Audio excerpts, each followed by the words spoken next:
I want to hear. కొంత ధైర్యంగా రాసుకున్నాను మీరు ఏమనుకోకపోతే No. Now I am a free citizen. You can talk anything. I am no more a judge. To the Honorable former Chief Justice of India, Justice Shri N.V. Ramana Garu, to the Southern Region Confederation of Indian Industries Chairperson Srimati Suchitra Ella, to the Vice Chair Shri Kamal Bali, to I'm missing one Jayesh, but there is another Jayesh here, so thank you to the other Jayesh. To all the members of Southern Region CII, I know I'm standing in between you and your lunch. I'll try and keep it as brief as I can. But thank you very much for the honor. Thank you very much for inviting me. Honorable Prime Minister of India, a couple of years ago, had invited all the political parties to a meeting in Delhi, and he had asked us, this was on the 73rd, on the eve of the 73rd Independence Day. He had called all of us, sought our opinions. He said, आगे 2 साल में भारत का 75वां 75th independence होने वाला है. So how do we create a new India model? How do we ensure that the people of India are given a new hope about what is likely to happen in the next 25 years, and what are your opinions? This was the question he put forward to all of us. He said, not only is India completing 75 years, but also Mahatma Gandhi was born exactly 150 years ago, so there can't be a better timing of this, so what do we do? So then, on behalf of my political party and also on behalf of myself, I had presented to him a model which I call the 3I mantra. The 3 I's that I believe are instrumental in driving India forward, in making India a first world country, and in taking that quantum leap from where we are to where we can be. The first I stands for innovation. The second I stands for infrastructure. The third I stands for inclusive growth. Now let me elaborate a bit on these 3 I's. And these 3 I's together, with the synergies that these 3 I's can bring together, is what will make India a truly prosperous and a first world country, is what I personally believe. When I say innovation, a lot of people assume, a lot of people think, because I am Minister for Technology, a lot of people assume that I'm only talking about startups and young Indians. No. I'm talking about innovation in all spheres of life. I'm talking about innovation in all the 4 pillars of democracy. Innovation in legislature, innovation in executive, innovation in judiciary, innovation also in the way the media, the 4th estate of our country, the 4th pillar of democracy works. When I say innovation in governance, what are the innovations a government can come up with? I can readily think of one innovation which I think is relevant to the audience here, the Confederation of Indian Industry. In 2014, when the new state of Telangana was created, there were lots of doubts, lots of apprehensions around what would happen to the investments in Telangana, particularly in Hyderabad. Because this state came into being after a long fraught struggle, decades old struggle, which eventually materialized and became a fructified agitation in 2014 June 2nd. We had decided as a government that Telangana will top the charts on the ease of doing business rankings. So in terms of the ask, in terms of the vision, the agenda was clear, that we have to be on top of the charts. So how do we do it? We went about looking at the best practices across the world, including Singapore, New Zealand, and a bunch of other nations which have excelled in attracting not only investments but also in creating a very, very fair and a very warm and congenial and a welcoming investment related policy. Then came in 2014 November, the first piece of legislation that we have enacted in the state of Telangana is called as TSI Pass. Now TSI Pass, for those of you who visited the US or Europe, you would see on the toll gates something called as Easy Pass. So we wanted to make it extremely easy for any investor to come into Telangana and come in with that notion that entering into this state is extremely easy. I'll just give you 3 facets, 3 important features of the TSI Pass. For instance, Mr. Kamal Bali here wanted to open a new Volvo plant in Telangana, and he already has a piece of land. And I'm actually indirectly pitching to you, Kamal. I want you to come out of Chennai and actually set up a plant here. Bangalore. My apologies. If he had a piece of land, if he had a, say, a 40 or a 50 acre piece of land which is already allotted by the government or privately procured, he actually does not need a permission from the government to start construction of his factory. No other state in India will tell you this. No permission from state government, no permission needed from the local municipality, no permission needed from the local village panchayat. And this is by statute. This is not some minister standing in front of you and giving you his elevator pitch or investment pitch. No. This is backed by statute, by a legislation which I cannot change. All you have to do is self-certify yourself, come into the state of Telangana, start working, hit the ground running. Simultaneously, on the TSI Pass portal, Kamal and his team can key in the nature of the investment, the quantum of the investment, and whether it's a red, orange or a green category industry, and how he plans to roll out in a specific time-bound manner. We take only 15 days to give you all clearances, irrespective of how many departments it involves. Sometimes it could involve as many as 30 departments, and sometimes it could be as few as 5 or 6 departments. No matter how many departments are involved, we promise by statute again, by legislation, by law, all clearances in 15 days. Now, if you don't deliver on the 15-day window, on the 16th day, it's an automatic approval, it's a deemed approval. No state in India will tell you this. Also, another thing happens on the 16th day. Not only is it a deemed approval, I have the ability as the minister, as the head of my department, to penalize any bureaucrat who is actually held responsible for any delay beyond the 15-day window to a sum of rupees 1,000 per day. Again, no state in India will tell you this. Last thing I'll tell you which this policy gives me, the TSI Pass, is this policy gives me, empowers me as a minister. If Kamal will share with me the offer he has in terms of fiscal incentives and other things from Karnataka, from Tamil Nadu, from possibly Maharashtra and Andhra, I have the ability and the flexibility through this policy to either meet or beat any of the offers from my competitor. That's what TSI Pass is. Now, in case you're wondering, this sounds too good to be true, does it actually work, or is this guy just BSing his way through? Let me tell you. In the last 8 years, we have given more than 20,000 clearances. We have been able to attract more than $35 billion of investment. We have been able to create more than 1.6 million direct jobs in Telangana, and the story has just begun. We've barely scratched the surface. So when I was gloating and bragging and saying the same story, narrating the same story to the chairman of KPMG in New York a couple of years ago, I told him, listen, no state in India will tell you this. You might want to promote this to your prospective investors looking at India. He smiled at me and he said, you can go ahead and say this. No state in the United States also will offer you this. So that is the sort of policy. That is the sort of policy that we have made in Telangana, which has truly catapulted us to the top of the league on the ease of doing business rankings. But I know ease of doing business is passé. Ease of doing business is okay. But what matters in today's world, in a competitive world, it's extremely important, is to be able to also lower the cost of doing business and improve the quality of doing business if you want to stay competitive. But I'll come to that in a bit. So the innovation I talk about does not confine itself to just government or one arm of government. Each of us in our individual capacities need to start working on innovation within our processes, and therefore in Telangana today, in Hyderabad today, we have India's largest, in fact the world's largest technology incubator called as T-Hub. We have India's largest prototyping facility called as T-Works. We have, in fact, a world's largest pharma city coming up, world's largest pharma cluster coming up in Hyderabad in about 19,000 acres. Now, why am I throwing around the world's largest, India largest number or the words?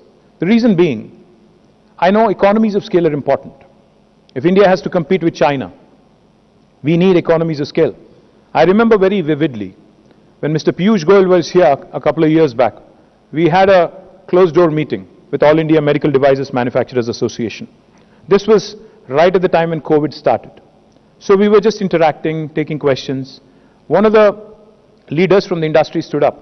He said, sir, I loved your speech, but for me today, it costs lesser to import gloves and masks from China rather than make it completely here. So the transportation costs and everything else, all the import duties, etc., still it is cheaper for me to import than to make in India. So how do I make in India?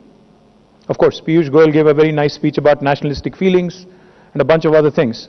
But what I would recommend CII, and I think all of us together as governments, as state governments, is figure out a way how we can bring about those economies of scale into play, how we can actually compete with the large manufacturing countries like China, like Indonesia, like Malaysia, like Vietnam, how we can stay competitive vis-a-vis the world in terms of quality, also in terms of cost, which I think is the biggest challenge. What do I mean infrastructure? I mean the second I that I mentioned, infrastructure. We not only need good power infrastructure, we need industrial infrastructure, we need water, we need sewerage treatment plants, we need effluent treatment plants, we need zero liquid discharge facilities, we need clean rooms, all the things that are required so that India doesn't again miss out. We missed out on green revolution. We missed out on industrial revolution, the first one. We are not missing out on the digital revolution now that is unleashing and that is unfolding right in front of our eyes. But I think what's even more important is Industry 4.0, Industrial Revolution 4.0, that is likely to unfold right in front of our eyes, and we can't afford to miss this, especially when the world is looking at us with interest. I meet number of investors who are from overseas. Each of them tells me, my strategy going forward after COVID is China plus one. China for China. This is the mantra that I keep hearing from every single overseas investor that I meet. Therein lies the opportunity for the Indian industry to partner, to joint venture, to seize the moment. And if, like Justice N.V. Ramana Garu said, unless you take some bold decisions, you could be right, you could be wrong sometimes. But we need to be bold. We need to move forward because there is no dearth of capital. If you are in the right frame of mind, I do not think there is ever a better point in time than now to make those bold decisions, bold moves, because capital is there for the offing. It's up to you to grab it. Now the third thing I'll tell you is inclusive growth. The third I is inclusive growth. What do I mean by inclusive growth? Am I talking the rural-urban divide? Am I talking, I was just commenting to Suchitra that there are not enough women in the room. Of course, there are not enough women in legislature also. This is also predominantly a boys' club. The thing is, inclusive growth is about bringing bridging that divide, urban, rural, the social, across different social classes, across different economic stratus. Because each time I bring an investment into Telangana, it is extremely difficult for me to take an investor away from Hyderabad, the investment magnet called Hyderabad. When I tell them that India's largest textile park is in Warangal, why don't you invest there? They keep asking me, how do I get to Warangal quickly? How do I make sure that my management moves to Warangal? You know, is there a flight? Is there a chopper? How do I make them, I avoid that 1.5 or 2 hours of road journey? I understand the problem. I understand the challenge. But unless we figure out a way to bridge this rural-urban divide, unless we promote the tier 2 towns, unless we start looking at opportunities in the second tier towns, because there is no need for us to focus excessively and obsess on metros. We know what's happening with metros. As was just pointed out, let me say this a bit unabashedly because, it is my fiduciary responsibility to champion the cause of Telangana. As much as I am an Indian, I'm a minister from Telangana. So let me remind you, all those of you who are from Chennai, your city is a bit humid. Delhi, as you all know, has the pollution problem. Bangalore, as we all know, it's very, very difficult to move. It takes 3 hours from the airport to anywhere in Bangalore. So, what does that leave us with? Bombay is too expensive. Kolkata, I wouldn't think of. Ahmedabad has its own challenges. Let me not get into it. So that leaves us with, I think, one very prominent city which, where you're sitting right now, Hyderabad.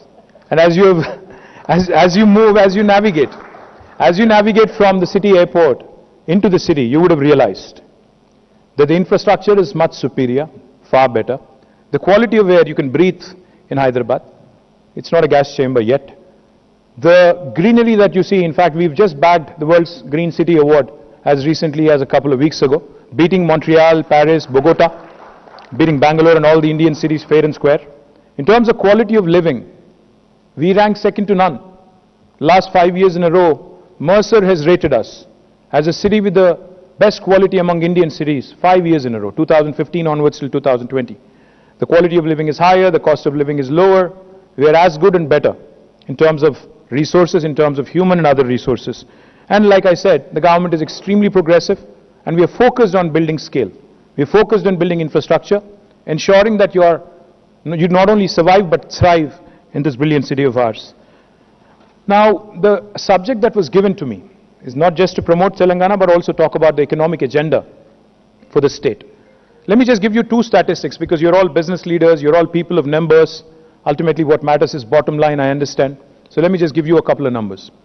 When the state of Telangana was formed, our per capita income was 1,24,000 rupees.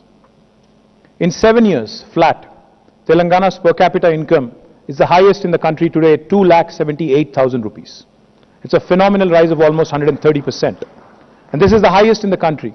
The national average is still 1,49,000 rupees. We're almost double the national average. The gross state domestic product of Telangana was 5,06,000 crores in 2014. As of March 31st last year, it has risen to 11.55 lakh crores. Again, a phenomenal 128% increase. Now this will tell you, and if you just compare notes and if you just think about it for a minute, if only the rest of the country had performed as well as Telangana in the last 7 years, we would have been a 4.6 trillion economy, not a 3.1 trillion economy. Just giving you numbers. Let me also add a couple more things to what I just said. How did Telangana fare in the last 8 years? Today, Telangana is home to 1/3 of global vaccine production, human vaccine production, thanks to Suchitra, thanks to Mahima Datla, thanks to Biological Evans, Bharat Biotech, Indian Immunologicals, and of course Shanta Biotech, all these companies, Sanofi, all of them together manufacture 9 billion doses of vaccines from Hyderabad alone. And with the recent expansion plans announced, by next year, it will be 14 billion doses manufactured out of Hyderabad alone, making it 50% of the global vaccine production, which is a phenomenal feat. Thanks to my predecessors who have built Genome Valley, who have done an exceedingly good job in building Genome Valley, it has become now one of the most important life sciences clusters in the world, not in India, not in Asia. And we are truly proud of what it is. But now the challenge is taking it forward. So as part of that process to consolidate our strengths in life sciences spectrum, we have created India's largest medtech park at Sultanpur in Patancheru. And I'm happy that it has taken off really well. More than 50 companies have set shop there. And in fact, Asia's largest stent manufacturing facility is a company from Gujarat called SMT, Sahajanand Medical Technologies, has set up shop there, and they have set up Asia's largest stent manufacturing facility with state-of-the-art, world-class clean rooms and everything else.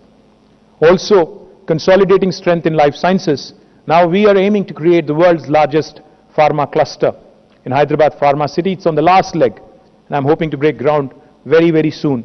We have gotten all the environmental clearances, so there's no challenges whatsoever. Last few cases that remain in the court is what is holding us back, or else it would have been up and running already.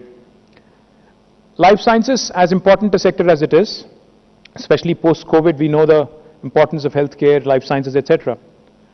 Other fields where we excel is information technology. In fact, for those of you who are from Bangalore, I'm not sure where they are. I'm glad you made it on time. Bangalore is by far,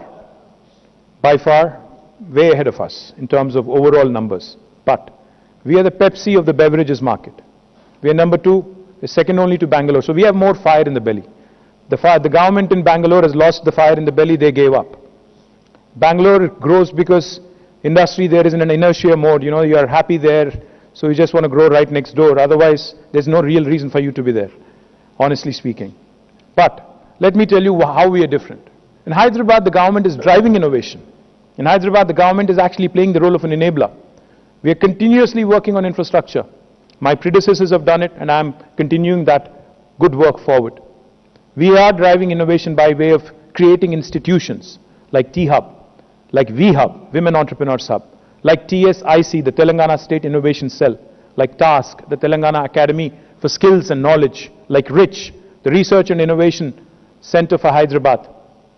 All of these entities have been created by government to spur innovation, to create these institutions which will eventually become the bedrocks for future startups, for future growth opportunities. Because today's startup is tomorrow's MNC. Today's startup is tomorrow's grown-up. So therefore, as I was pointing out, government is actually driving the infrastructure growth here. What happened as a result in 8 years? The most valuable technology companies in the world, I'll just give you some marquee names. Amazon's world's largest campus is not in Seattle. It is actually in Hyderabad. It's a 3.1 million square foot campus, and it is right here in the city of Hyderabad.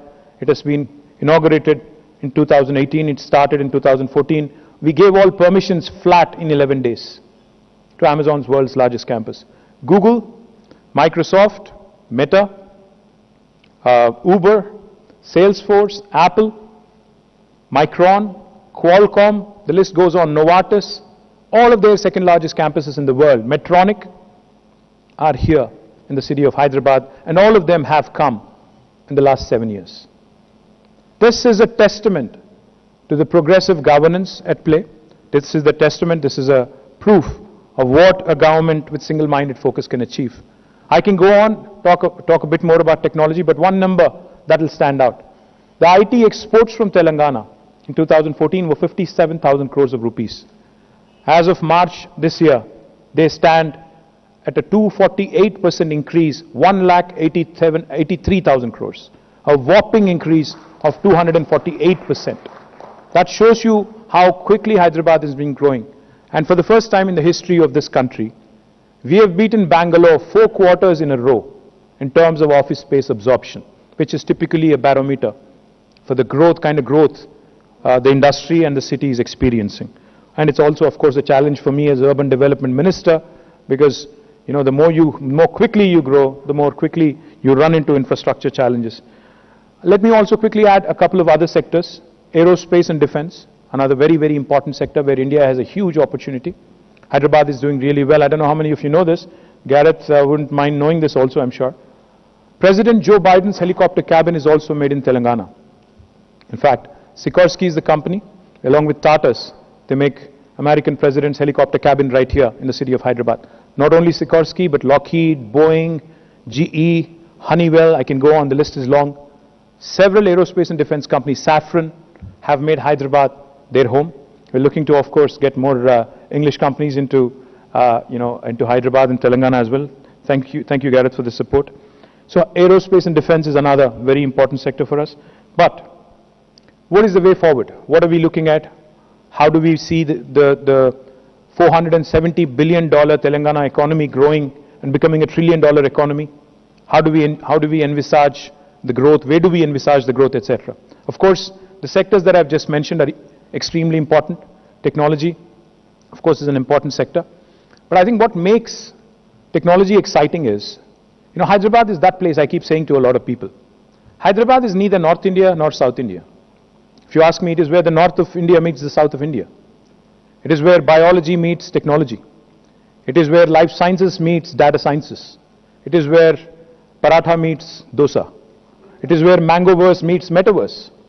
It's a brilliant, melting pot where people from any part of India can feel at home.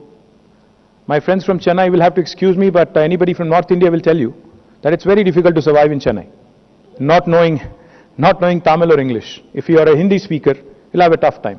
Bangalore, like I said, again, enough challenges. Kerala, too far south. We're bang in the middle of the country, and we have enough land, we have enough water, we have a very progressive government, 24/7 power, no corruption, no graft. What you see is what you get, no BS. This is what makes Telangana extremely attractive and extremely, progressive. Well, how do I see the way forward? Besides consolidating our strengths in life sciences, technology, aerospace, defense, we are focused on unleashing the power of rural livelihoods. So therefore, in Telangana, you have 5 different revolutions unfolding right in front of your eyes. Today, I'm proud to tell you this. Earlier, at one point of time, Andhra Pradesh, the United State of Andhra Pradesh, was called the granary of India. But today, Telangana is second only to Punjab in paddy production, and we have our Paddy production has grown manifold from 68 metric lakh tons in 2014 to 3 crore 50 lakh tons in 2021. Our paddy production is now so much, Government of India's Food Corporation of India is saying it can't procure any more from us. So that's what we've done. We've hit the ceiling of sorts. So the green revolution is unfolding in Telangana. It is shaping up rather well because of our Honorable Chief Minister's focus on completing, expeditious completion of irrigation projects. Talking about irrigation projects, let me ask all of you for a minute. I know you're all addicted to your mobile phones and social media. If you can kindly pull out, some of you at least, your mobile phone and please pull out Google for a minute, if you can. Just pull out Google. Please don't check your emails and WhatsApp messages. The question is, where is the world's largest lift irrigation project? You have to Google. I don't want Anil Epur telling me what the answer is. I want Google telling me what the answer is. Yes, ma'am. It is Kaleshwaram lift irrigation in Telangana. We lift water from 82 meters above sea level, bring it all the way to 618 meters above sea level. It's an engineering marvel which has been accomplished by the government of Telangana in a short span of 4 years. You see, we talk about three gorges and a bunch of other things. We don't talk about our own engineering feats. We don't talk about, we have bragging rights, but unfortunately, we don't brag much. We are southern Indians, so we typically are nice, docile people, so. I wish I was born in Gujarat, I would have said a lot of things. How do I see everything else panning out? The blue revolution, aquaculture. Today Telangana is the #1 state on inland fisheries in India. In fact, there was a time when people were surprised when I told them I was in Minnesota. The governor told me that I'm a land of 10,000 lakes. I smiled, I told him we are a land of 46,000 tanks. He was zapped. The 46,000 lakes and tanks in Telangana were not nurtured properly. But now with government of Telangana's focus, Mission Kakatiya, our aquaculture, our fisheries production has more than quintupled. Today we are the #1 state in inland fisheries. Now in fact, as recently as a couple of months ago, we've had an American company called Fishin, which came in and they're setting up a large aqua hub in about 350 acres near the Mid-Maner Reservoir in my district, Sirsila, which will be India's largest aqua hub. So that is Telangana for you unfolding blue revolution. I also three more revolutions unfolding. A white revolution, dairy industry, rural livelihoods again, prospering. Again, another very important revolution is pink revolution, the meat processing industry in Telangana. In fact, our livestock has doubled over 5 years. Our sheep production has doubled over 5 years. So the meat industry is also doing rather well. We can export meat to the Middle East, to the Southeast Asia. We can export fish to as far as the continent of United States. And the last revolution, which I'm very upbeat about, is palm oil production, yellow revolution, oil palm production, which again Telangana government aims to do something truly magnificent, 20 lakh acres of palm oil cultivation in the next 5 years. A very ambitious goal, very audacious, but at the same time I think which will free our country from dependence on imports in terms of edible oils as well. So from manufacturing to services to knowledge economy, Telangana is covering all bases. My humble request to all of you, the south of India with 19% of population contributes to 35% of India's GDP. We have enough firepower from the south. Tamil Nadu, Karnataka, as much as I compete with Tamil Nadu and Karnataka, let me tell you, I also grudge their success once in a while. I'm in admiration because, I love the way they actually go about attracting businesses in Bangalore, in Chennai. So my humble appeal to all of you is, there are certain strengths that Tamil Nadu has, which I don't. I don't have a coastline. I'm a landlocked state. But there are certain strengths that I have, which they don't. So therefore, I think it's important for you as business leaders, as you think of diversification, please start looking at progressive states like Telangana and invest. Like I said, I'm not merely a southern state. We're also central to India in terms of logistics.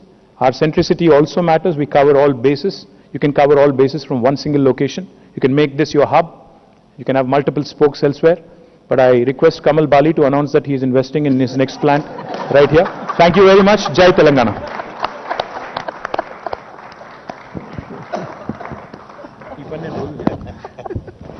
Thank you, sir. Thanks for staying. No. Thank you. Why don't you move? Thank you. Thank you. Gentlemen, that was none other than KT Ramarao Garu. For us, for us, he is just KTR, and you see what you get, kind of a personality that we have amongst us in Hyderabad. Extremely glad that he could be here with us this afternoon to share his thoughts, his vision, and the vibrancy that he always brings to all of our interactions with CII. He's never a... You have to make me honorary member. Yes, yes, I was going to just say that, he's, I don't know how many programs we have had not having him on board with us, and that's KTR Garu for us. We thank you, sir. We can't thank you enough. And also, once again, thanking both of them being here, listening to each other's perspectives and comments and inputs. It was, I think, it was just it was a cake, and we also had the icing on the cake. I don't think anyone would disagree with me on that. With that note, I thank you both very much once again for your presence and honoring us with your presence today. Thank you, Chitra. Thank you. Thank you. Take a photo.